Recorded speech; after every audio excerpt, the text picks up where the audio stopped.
ایک لڑکا بہت ذہین اور قابل تھا۔ اس کی ایک کمزوری تھی، اس کے دماغ میں طرح طرح کے خیالات آتے رہتے تھے۔ پھر ایک دن کچھ ایسا ہوا کہ وہ اپنے ذہن پر قابو پانا، فوکس کرنا سیکھ گیا اور اس کی زندگی بدل گئی۔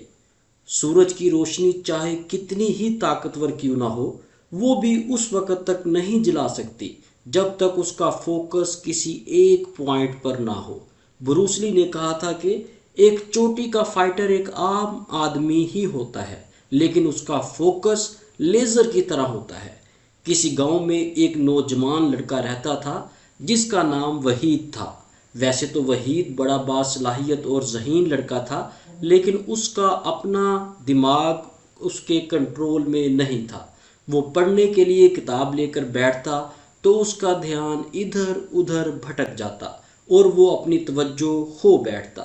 اس کی یہ کمزوری اسے مایوس بنا رہی تھی۔ گاؤں کے ایک بزرگ نے اسے پریشان دیکھا تو اس کی وجہ پوچھی۔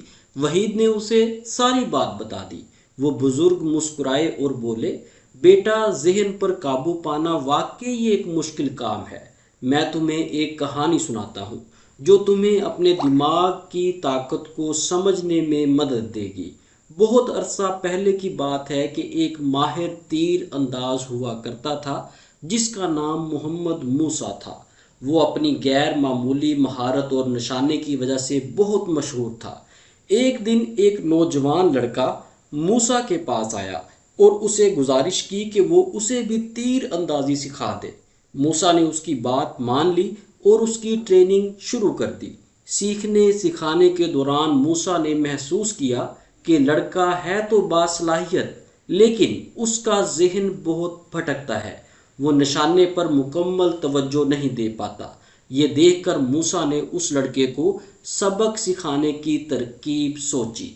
موسیٰ نے لکڑی کی بنی ہوئی چڑیا کو ایک درخت کی شاخ پر رکھا اور بولا، اس کی آنکھ میں نشانہ لگاؤ۔ لڑکے نے نشانہ لینے کے لیے اپنی کمان کھینچی تو موسیٰ نے اسے روک دیا اور پوچھا کہ تمہیں کیا نظر آ رہا ہے؟ لڑکے نے جواب دیا، جناب، سامنے درخت ہے، اس پر چڑیا بیٹھی ہوئی ہے، اوپر نیلا آسمان ہے، ہری بھری گھاس اگی ہوئی ہے، مویشی چر رہے ہیں، مجھے تو سب صاف نظر آ رہا ہے۔ یہ سن کر موسیٰ نے کہا، اس طرح تو تم کبھی بھی درست جگہ پر نشانہ نہیں لگا پاؤ گے۔ تمہارا ذہن تو بکھرا ہوا ہے۔ تمہارا صحیح نشانہ صرف اسی وقت لگے گا جب تمہیں صرف اور صرف چڑیا کی آنکھ نظر آئے گی۔ تمہاری توجہ سب چیزوں سے ہٹ جائے گی اور تمہارا دھیان صرف اور صرف چڑیا کی آنکھ پر ہوگا۔ لڑکے نے دوبارہ کوشش کی، لیکن وہ دوبارہ ایسا کچھ نہیں کر پایا۔ بار بار اس کا ذہن بھٹک رہا تھا۔ وہ مایوسی سے بولا، میں نہیں کر پاؤں گا۔ موسیٰ مسکرایا اور بولا، تم کر سکتے ہو، مگر تمہیں اپنے ذہن کو قابو میں رکھنے کے لیے اسے سدھارنا ہوگا، جیسے ایک جنگلی گھوڑے کو سدھارا جاتا ہے، ایک جانور کو سدھارا جاتا ہے۔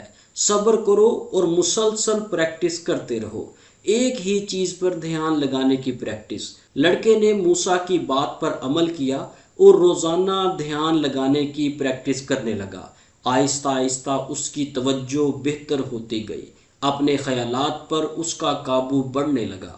کچھ مہینوں کی محنت کے بعد جب اس نے نشانہ لگانے کے لیے تیر کمان پکڑا تو اب اس کی نظر صرف اور صرف چڑیا کی آنکھ پر تھی، اپنے ہدف پر تھی، اپنے ٹارگٹ پر تھی۔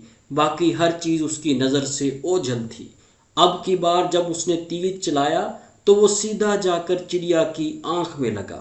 پھر بوڑھے آدمی نے کہا، جس طرح اس تیر انداز نے اپنے ذہن پر قابو پا کر اپنے کام کو بہتر بنایا، اس طرح تم بھی اپنے ذہن کو اپنے قابو میں کر سکتے ہو، لیکن اس کے لیے تمہیں مسلسل پریکٹس، صبر اور محنت کی ضرورت ہے۔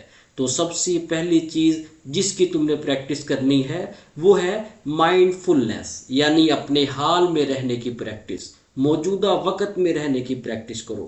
بار بار اپنے دماغ کو ماضی یا مستقبل میں نہ جانے دو۔ دوسری بات یہ کہ پوموڈو ٹیکنیک کا استعمال کرو، یعنی 25 منٹ تک فوکس کے ساتھ کام کرو اور پھر 5 منٹ کی بریک کر لو، اس سے تمہارا ذہن فریش ہو جائے گا۔ تیسری بات یہ کہ اپنی نیند کو پورا رکھو، باقاعدگی سے ورزش کرو، اس سے تمہارا ذہن ایکٹیو اور فریش رہے گا۔ اور چوتھی بات یہ کہ پانی پیتے رہو اور دماغی ورزشیں کرو، دماغ کو تیز کرنے والی خوراک کا استعمال کرو۔